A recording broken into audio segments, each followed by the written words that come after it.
some things are there because they're inspired by your life, and not to say that like you should just write what you know from your own life because it's your life, but because you can do justice to certain things because you've experienced them. So you have some insight into how you'd write it. But then other things do just come from the story.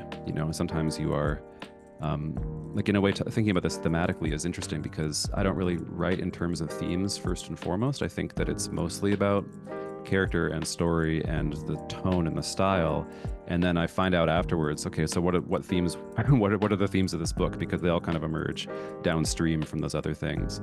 But then of course I can recognize that they're there. So I think that the grief material, it was important to me to talk about, or appealing to me to talk about, because I was kind of going through something of my own at the time. It wasn't just grieving, but it was the way that grief changes your priorities in life.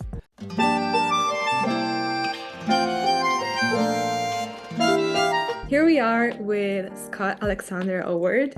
Nice to meet you and welcome here. We're gonna discuss The Other Valley, which I have here in my Italian edition, L'Altra Valle, by Mercurio Books, which I'm super excited to talk about.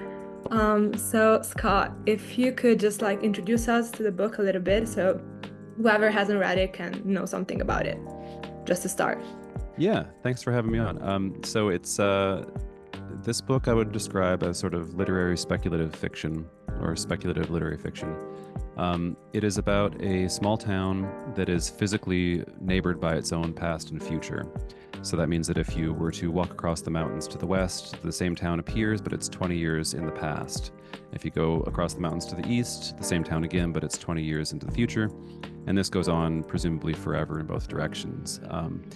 And so it's a place where time travel is just terrestrial ground travel. It's nothing more complex than walking. But because of all the dangers of interfering in the past and having foreknowledge of the future, this society has created very secure borders between these towns so that you're not allowed to cross in most cases. So people know that the past and the future are there, but they can't actually go there most of the time.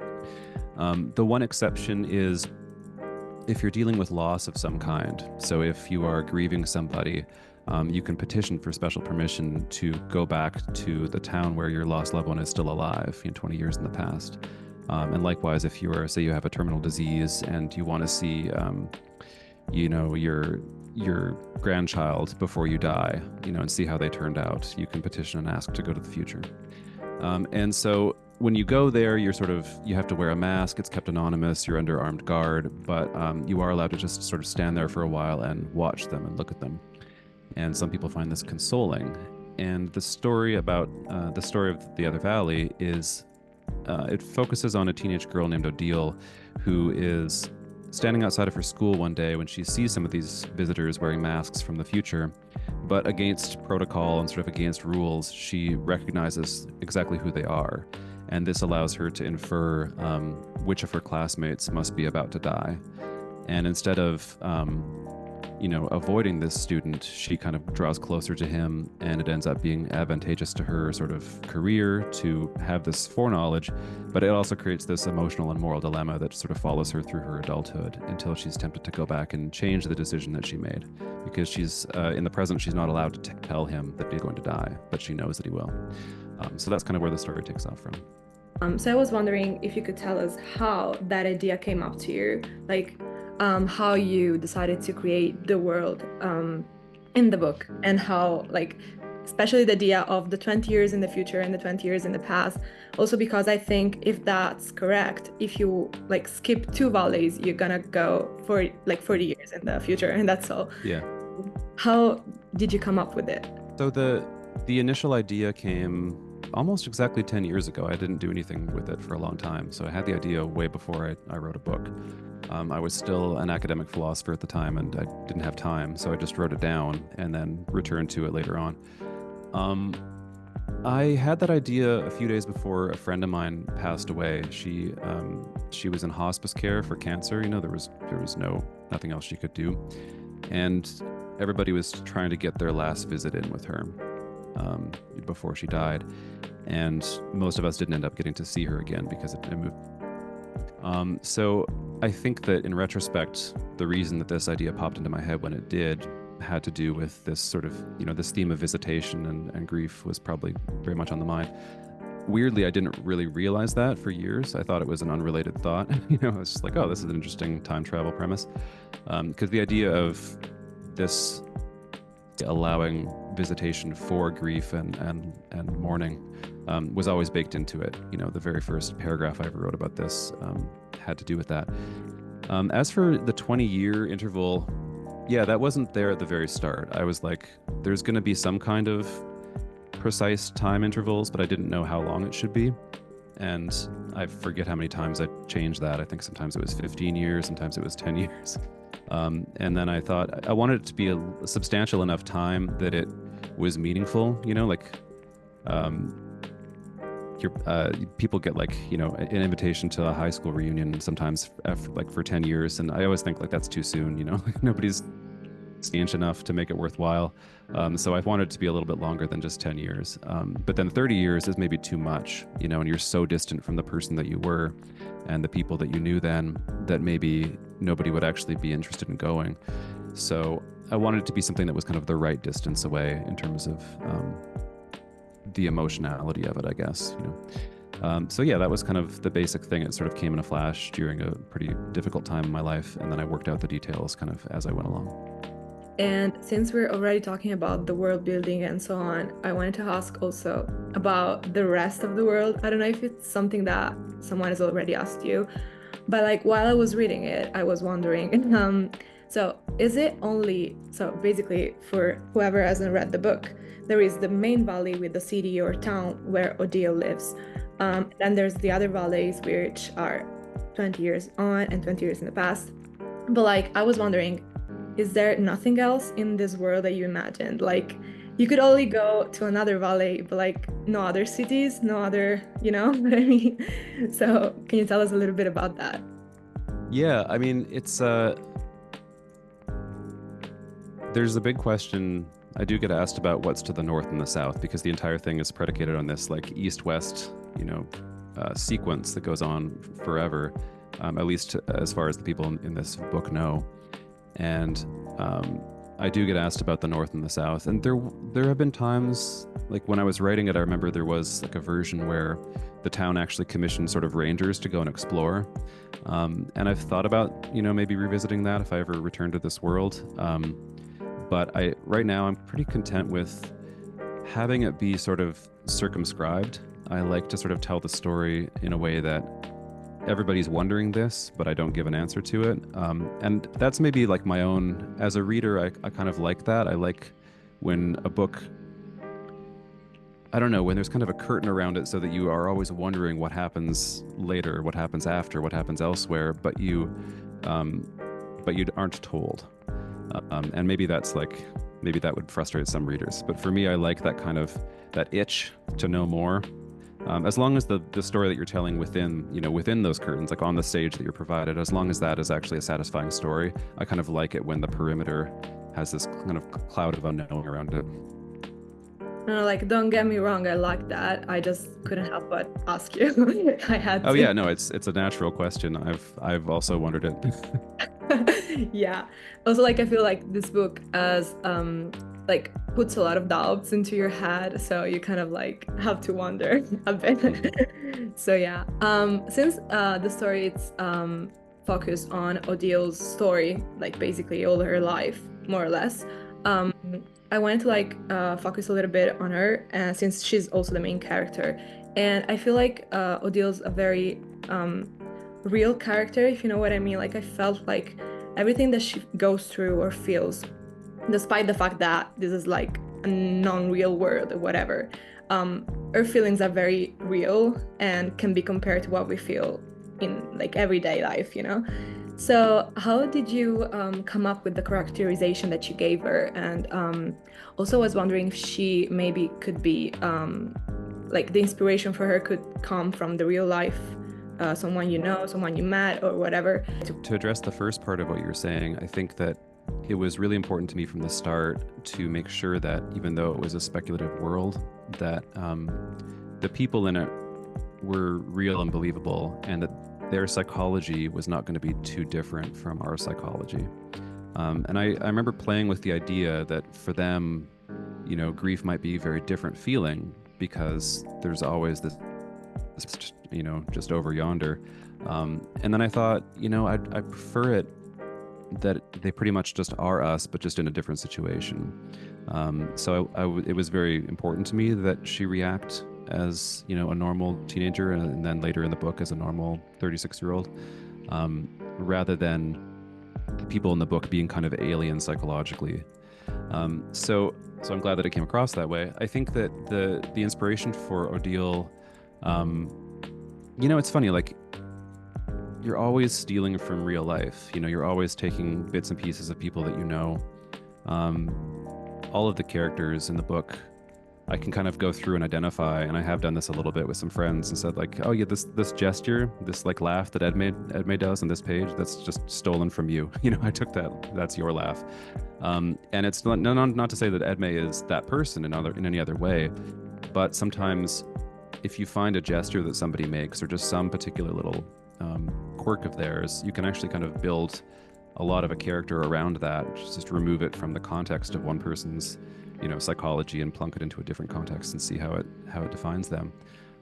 With Odile, she came pretty quickly at the start. I remember I had the idea for this world, as I was telling you, kind of before. I mean, the idea for the world came before there was an idea for a character or a story.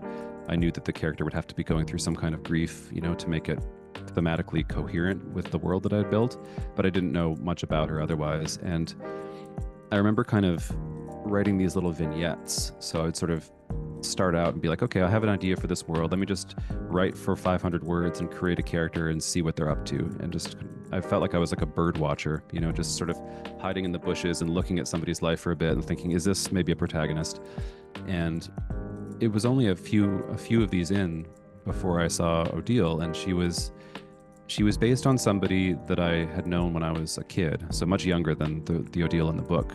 But there was a girl who used to stand by the cloakroom door, really, really stiff, really statuesque, just staring straight forward into the forest every time it was recess and lunch at school. And outside of school, she was rambunctious and funny and hyper, but at school, she just kind of became this entirely other person, and I didn't understand why she did it. And I never really understood. And so once I sort of wrote somebody in who was based on that behavior, I wanted to know more, and I wanted to know why she did that, what kind of person, what they had gone through to make them that way. And so from there, I kind of poured in a lot of my own psychology. So Odile is sort of, I think the inspiration from her came from this person that I had known when I was a child, and then departed completely. I have no idea.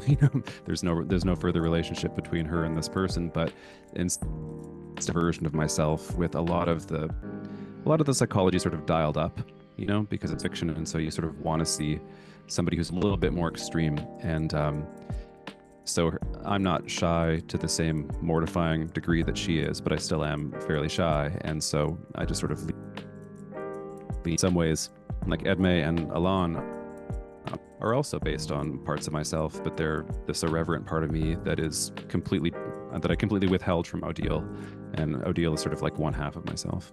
So yeah, since we were talking about Odile's feelings and so on, I wanted to explore a little bit of the themes that you've discussed into the book. Like, so the theme of love and fate and free will are very important for the plot, I feel, but like also the themes of growing up, grief, and healing are very important to Odile because she goes through a lot. And so I was wondering why you thought it was important for you to include these themes into the book, and if it was maybe something that was important to you as an author, or maybe some of them were more important for the plot and so on. If you could just tell us a little bit about it. Yeah, I mean, that's a good way of putting it, because it's not that they all come from the same place. Some things are there because they're inspired by your life, and not to say that, like, you should just write what you know from your own life because it's your life, but because you can do justice to certain things because you've experienced them. so you have some insight into how you'd write it. But then other things do just come from the story. Sometimes you are, like, in a way, thinking about this thematically is interesting, because I don't really write in terms of themes first and foremost. I think that it's mostly about character and story and the tone and the style. And then I find out afterwards, okay, so what themes, what are the themes of this book? Because they all kind of emerge downstream from those other things. But then, of course, I can recognize that they're there. So I think that the grief material, it was important to me to talk about, or appealing to me to talk about, because I was kind of going through something of my own at the time. It wasn't just grieving, just bad. It was the way that grief changes your priorities in life. So I had, lost this friend. She was my age, a year, another friend who was my age. And I was just at that point in life where I was starting to not feel young anymore, even though these were very young deaths. But, I was about 30, and you start to reckon with mortality a little bit more as you leave your 20s, and, that only increases.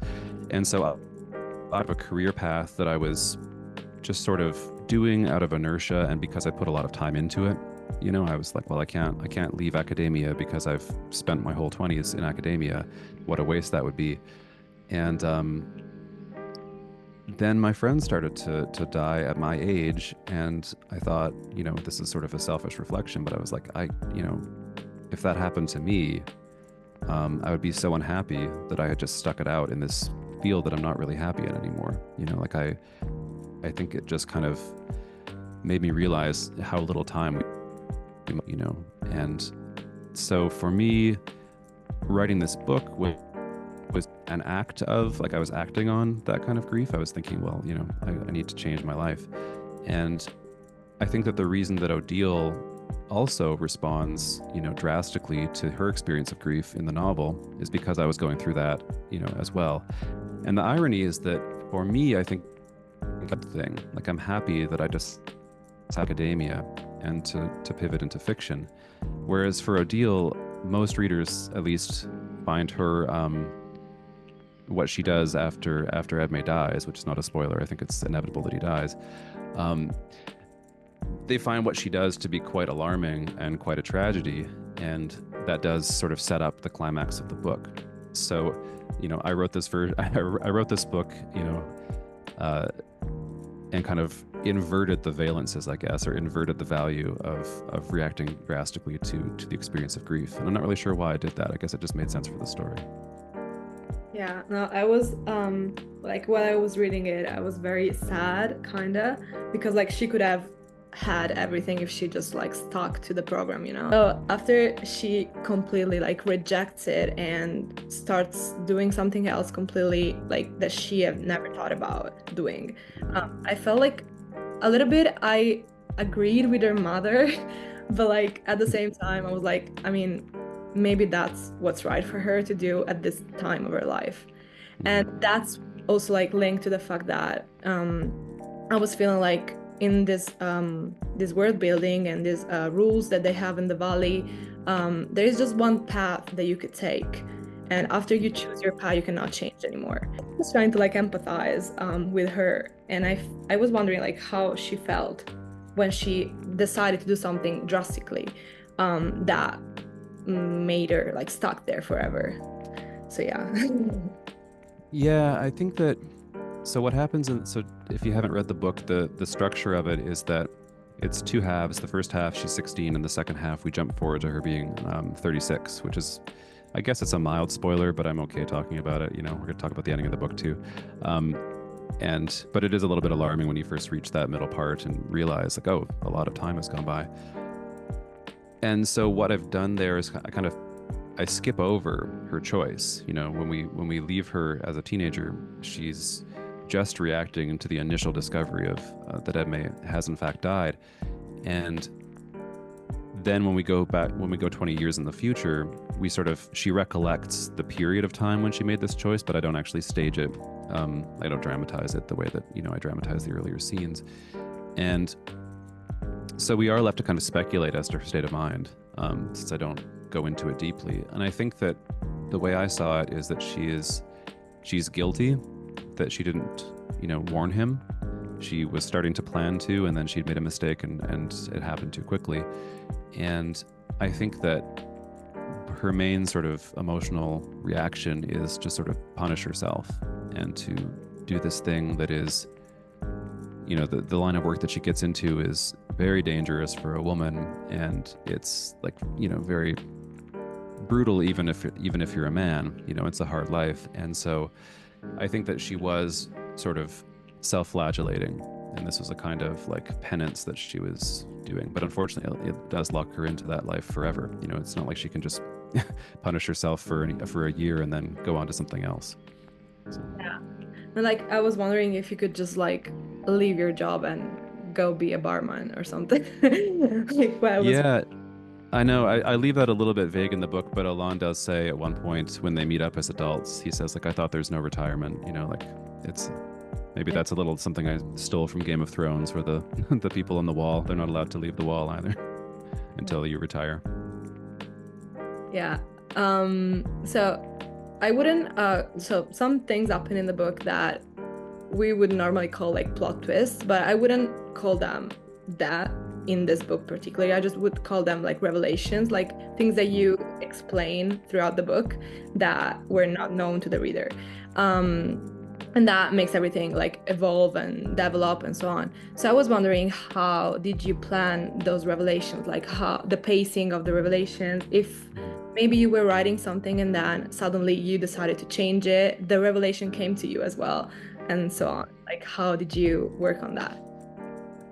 I think one of the main, there's different kind of theories of creative writing and how to do it, but I think that the one that always resonates with me the most is that most of writing is just reading. Like people say, oh, writing is revising, and that's true, but I think that prior to revision is just reading your own work and responding as a reader.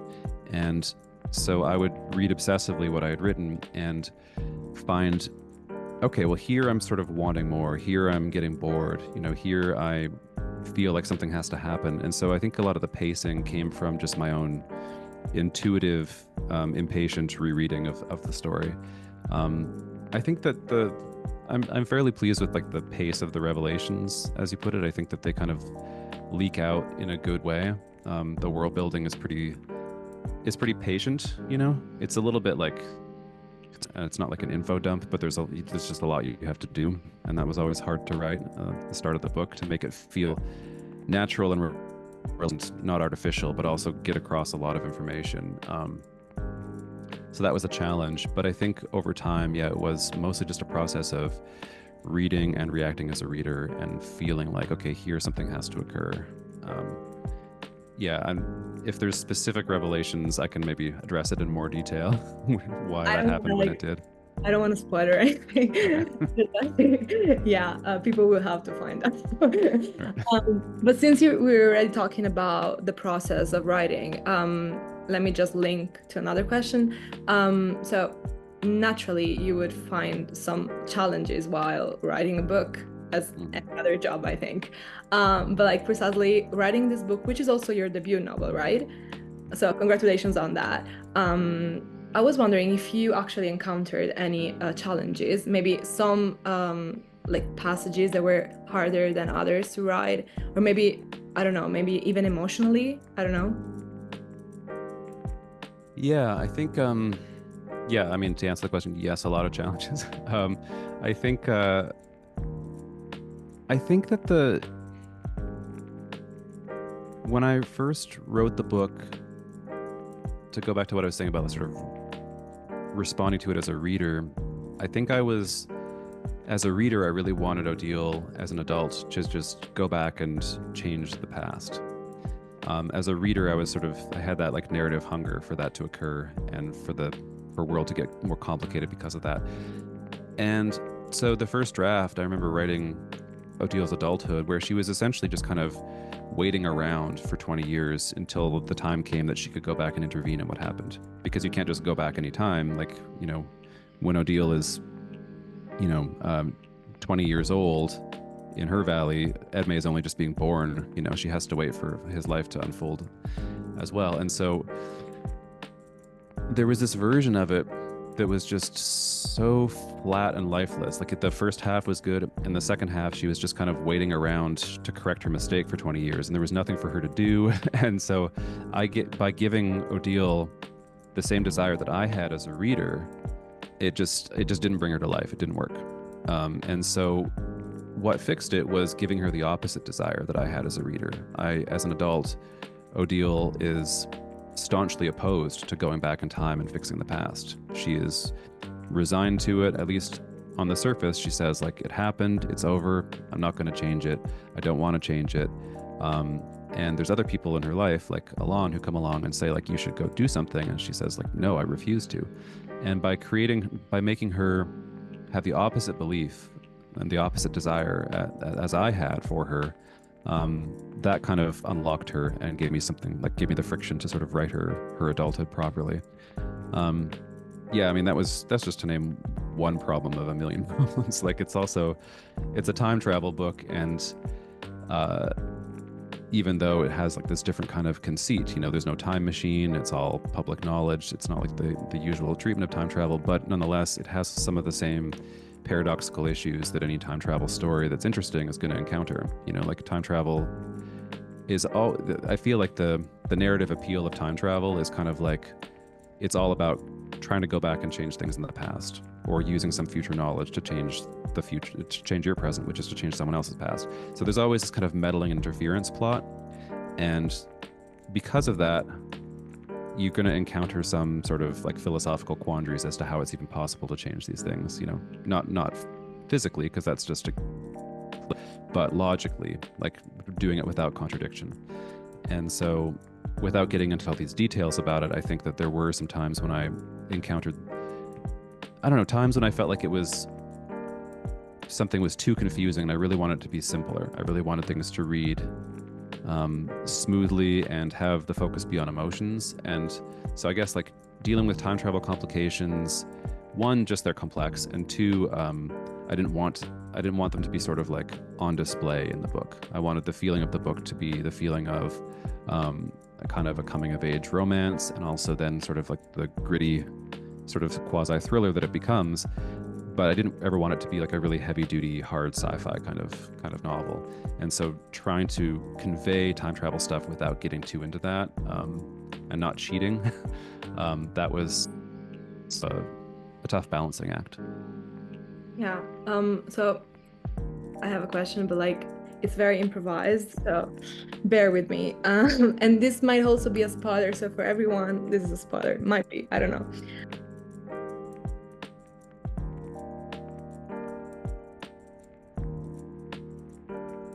While you were writing it, I don't know if you thought about this or maybe not, but I'm asking you. Do you think, so she goes back in time and tries to change it. Things might change, things might not change. We can't say, but even if things change, so like she actually saves Edme, do you think the way that time travel works makes it that there could be another occurrence that makes him die anyways after? Yeah, I do think I worked it all out so that the story ends at a certain point, obviously, like all stories do, but I wanted to make sure that when I imagined what would happen after the end of the story, that it wouldn't result in a contradiction, that there wouldn't be something impossible that happened that would kind of mess it all up, because that seemed to me like it would be like cheating. If I could sort of just balance everything for as long as the reader took to read it, and then if you look away, it falls apart. I didn't really want that. I wanted to still be sturdy, even if you thought about it more. And so I do think I have this horrible spreadsheet where I actually like worked out all the consequences and all the valleys. I do think there's kind of like the possibility of a large kind of loop in Odile's life, where there's kind of a few different versions of her life that she might live over and over and over again. But that's only if she doesn't do anything. Like where we end off in the book, she actually has some knowledge that some changes have occurred, and she has some knowledge about the risks that poses to her and to Edme. And so if she acts on that knowledge, then she could actually escape that loop. So Yeah, that's I can't really say more about it without spoiling everything about the book, but I do think yeah, there's still risk for him to die, and there's also ways around it. Since we're talking about this, I wanted to talk a little bit about the ending of the book. I will put a spoiler alert thing so everyone is, alerted. So this is a very personal thing for me, how you ended the book. No, I feel like the general ending of the book was perfect. Like I really, really liked it and I enjoyed it. But why you literally didn't give us a final conversation between them? Like I've read the entire book waiting for them to finally like meet again after he died. And then the book ends. And I'm like, no. Yeah, So my I know you my might not have thought about it. Like if you have, please tell us. But like if you haven't, I'm just wondering like what would happen for you if you had written it, you know? I think the reason that I didn't, I just felt like it was the perfect place to end because Edme he's kind of this symbol of possibility, and um, their relationship is so new. Like they're not a couple, they're just kind of in that phase where they're gravitationally drifting towards each other, and it starts to become inevitable that they'll be a couple. And like, romantically, we've all experienced this. There's sort of that time period when it's going to happen, but it's somebody just has to make the move for it to happen. And that's kind of where they are. It's just held right before they actually take the leap together. And I felt like having them sort of have a conversation, it just wasn't necessary because I sort of felt like it was clear what it was going to be like, what their trajectory in the near future is going to be. And yeah, so, but I understand, like, it's maybe a little bit frustrating. I mean, some people love it too, but I mean, my sister-in-law was the first person to read the final, like, or the full draft of this book, and it's because she, like my wife would have read it, but she was busy, so her sister read it instead. And her reaction at the end was like, why don't they at least kiss? Like, give me something. Like, she just really, just wanted a sex scene or something at the end of the book. I'm like, maybe I'll write that in your version, like in pencil, and that could be the official bonus scene, the deleted scene. But yeah, I kind of liked how it ends, like with just that pure possibility before it's actually, before life actually spells out what happens. Yeah, and I only wanted to know, like, to see how Odile would behave after, like, she meets Edme again, but like she knows what could have happened, but didn't happen. Well, happened, but didn't. So yeah, it was just like curious about it. That's all. So, question for you as a debut author, because this is your first novel. Do you have any advice for aspiring authors or people that like to write but never thought maybe to actually write a book? Or maybe that's like their dream, Yeah, I mean, so much, but then it's also like I can only really advise like people who are sort of like myself, because everybody needs different advice. So if you happen to be like me, then this advice might land. I think so. I tend to think about it in terms of, this is sort of advice on the psychology or the emotional sort of, I don't know, side of writing. To try to practice something, think of as like, I don't know, compassionate dissatisfaction. So it's important on one hand to hold yourself to high standards, and to, when you write something, reread it and think, is this as good as the writing that I like to read as a book that I would read? Would I be pleased with it if I bought it? And that's tough because for the longest time, your writing won't be that good. Like second draft, third draft, it's not going to reach that standard yet. So this is where the compassionate part comes in. You have to be, hold yourself to that high standard, but then you also have to say, I know this takes time, and I know that the only way to make this better is to take that time and to do it over and over and over again, and to, reread your writing and try to make little fixes each time that improve it, that take out the parts that annoy you and put in more parts that please you. And eventually it's going to grow into a thing that feels separate from you and feels, yeah, I don't know. There's this interesting thing that happens where it's both becoming more yours and also less yours as you go along.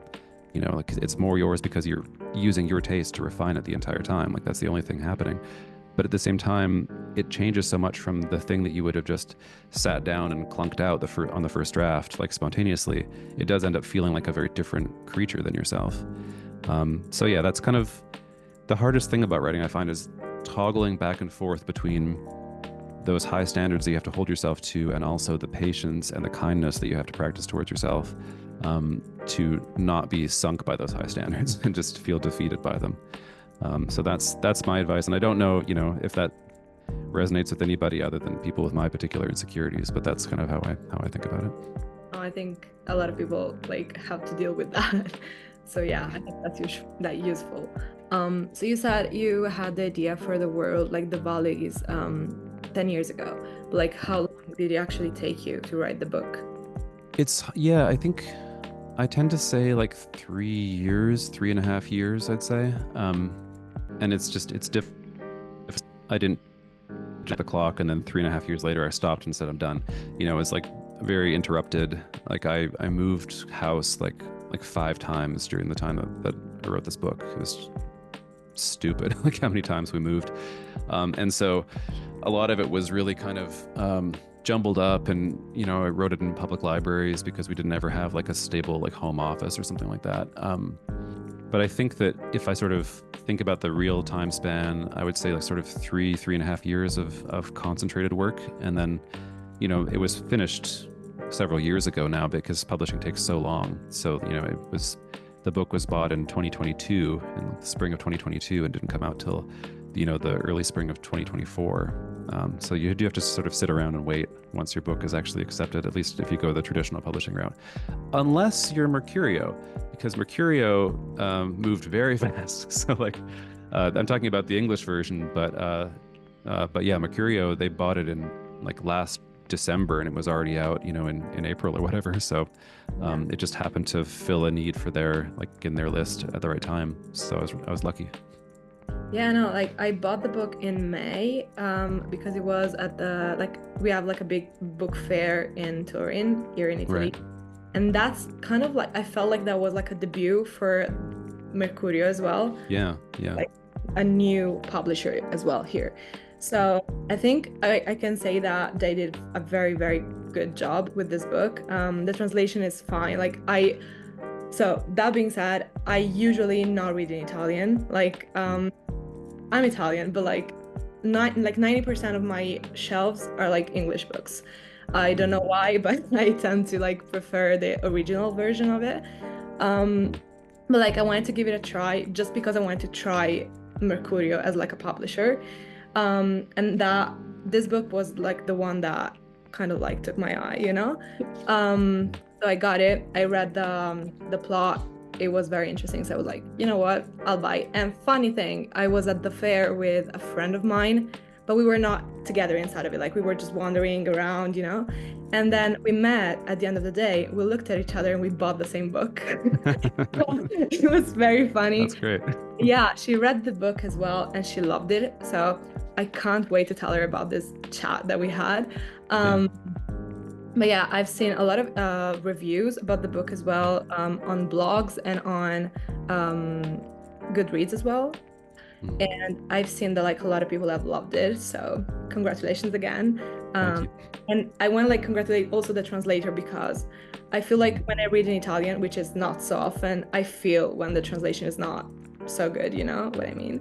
And I feel like they've done a very good job on this one. So yes. Yeah, I've read. I mean, I can only read the Italian responses and reviews through like Google Translate because I can't read any Italian. So it's been really interesting to sort of follow how it's done in Italy, through a very rough and sort of fragmentary, janky sort of translations that the computer just comes up with. But I have noticed a lot of praise for the translation, for the prose style, which means that it must be coming through in a nice way. Yeah. So I don't know how much you can say about this, but feel free to say whatever you can and not say whatever you can't. Do you have any future projects in the works, like something you're working on, or maybe thinking of working on? No. Yeah, no, I'm writing a second novel right now. I've been writing it for what feels like a long time, and I won't say too much about it because I don't know. It's not even out of like protectiveness or something. It's just that it's almost like I jinx it or something if I say something like, oh, I figured this out, and then the next day I'll be like, no, there's a problem with that, isn't there? So, but I think thematically, like in relation to the other valley, it's the other valley. I mean, it's very much about the specter of the past, the sort of shadow of the past over our lives.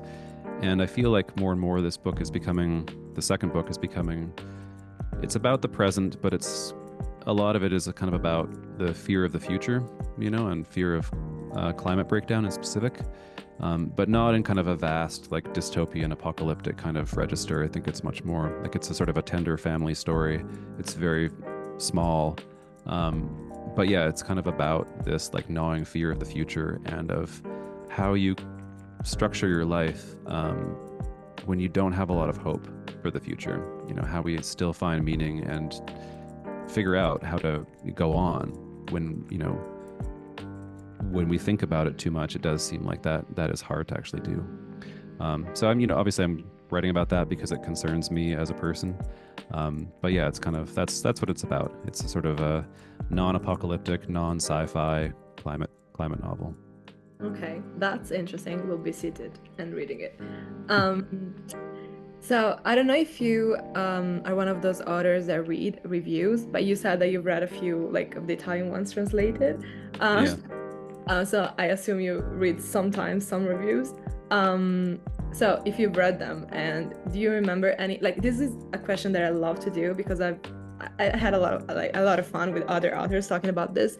Um, and some others have told me about very, very funny reviews and stuff like that. So we've like laughed together. Mhm. So do you have any reviews that I don't know, you have engraved in your mind that you remember particularly because they were interesting, or they were maybe like even like criticism that helped you, or I don't know, left you shocked, or even funny ones, whatever you would like to tell us. So I try to keep it at arm's length. So I have seen some stuff that's funny and some stuff that's critical, but I usually that stuff that like has filtered through my defenses and got through against my will. So I try to not like I've never looked at Goodreads. Like I'm aware of like, when you Google the book, like how many people have reviewed it or whatever, but I've never like read a Goodreads review of it. Or NetGalley and those kinds of things. So for me, reader responses typically are things that I've been tagged in on Instagram, and I will look at those. And also, people will sort of write to me directly, but they'll usually only. Oh, and you're gonna like this. Okay, I just thought of a funny one. Usually, I was gonna say, usually when people reach out to me personally, they're saying just nice things. Like you're taking the time to contact an author and write a fan letter or something. I had this one guy who wrote to me, and it was like a 2-sentence thing. It was like this letter was like 2 sentences long. It said something like, there is a missing comma in the following sentence. Then he quoted my sentence to me, and then he said, "Thank you for a beautiful book." I was like, okay, I guess you liked the rest of it, just not this sentence. Well, Yeah. thank you for proofreading that. Yeah. He also, I mean, it was. This is just like there was no missing comma. Like it's just a stylistic choice, and that's something that like I don't know. I think that the thing that's kind of surprised me most about the book's reception, like in terms of the reviews that I've seen, and like I read professional reviews, unless I can tell they're mean, and then I stop reading because I just don't need it in my head. Like if I can tell that someone's gonna be like, nah, I don't know, then I'll just be like, well, I don't, who cares? But for the most part, I do read them, and I think what's surprising to me is how diametrically opposed people's responses to kind of the pacing and I'm not really sure how to describe exactly what it is, but I'll see two different kinds of review. One is, and they're like descriptions of the book and how it feels to read the book. A lot of people will say, it's a quiet, contemplative meditation. It's like slow and poetic and languid and lyrical. And then there's other people who are like, this is like a rip-roaring jumbo jet thriller that's like you can't put down. You're just like racing through the pages in the middle of the night. And I'm always like, obviously I was trying to do both, but it's funny when people sort of only react to sort of one of its like dimensions. And I mean, they're both right. It's not like It's not like they're making it up. Like I was trying to sort of balance both of those tones, but it's always kind of interesting when people really sort of come down on one side or the other. Yeah, no, I feel like I've probably written it in my review. I feel like it's a mix of both. Like there were some parts that were like very not reflective in a way that there was like a list of thoughts, but like reflective in a way that makes you reflect, you know what I mean? Like what I was reading, I was reflecting on my life. I was just like, yeah. But like the other side is like very, you can't put it down, as I said. So I feel like you've done like a very mixture of the two things, which is great. And that's why I loved it so much. So yeah, I think like maybe some reviewers maybe got just one side of the thing, and then some reviewers got the other one, but like it's really just like a mixture for me, at least. That's great. I mean, obviously, I was trying to sort of have it be that mixture, and I think it was another Italian reviewer. Now that I get to talking to you about this, again through Google Translate, so God knows what they actually meant to say, but I liked the results. Somebody said they described it as a tender and ruthless novel, and I was like, well, that's pretty descriptive of the the sort of balance I was trying to affect, and I think it's descriptive of the book I'm writing now. Like I think that that's kind of my registers, tender and ruthless. So good job, Italian bookstagrammer, whose name I forget. Yeah, no, it's crazy. Yeah, no, but I feel like you've done a very good job with this book. Like, Thank you so much. to me, it's like I never actually read books like they're sci-fi or like time travel things. I tend to like watch movies about that more. That's Um, like me too. yeah, no, but like it was like very happy discovery for me, kinda, if you get it. It's like I found something else that I like. So it's nice, like a nice feeling. So maybe I will read more about this world and like things, you know? But yeah, that's all. I will just have to praise Mercurio for like choosing to publish this in Italy. Yeah, they've been great. It's been really fun getting Yeah, to know also like them. the cover, it's very, Yeah, very it's a great cover. yeah, I love it. But I want to thank you so much for like joining me on this chat. It was very nice and I love discussing the book. So thank you so much. Thank you so much. It's really been great to talk to you.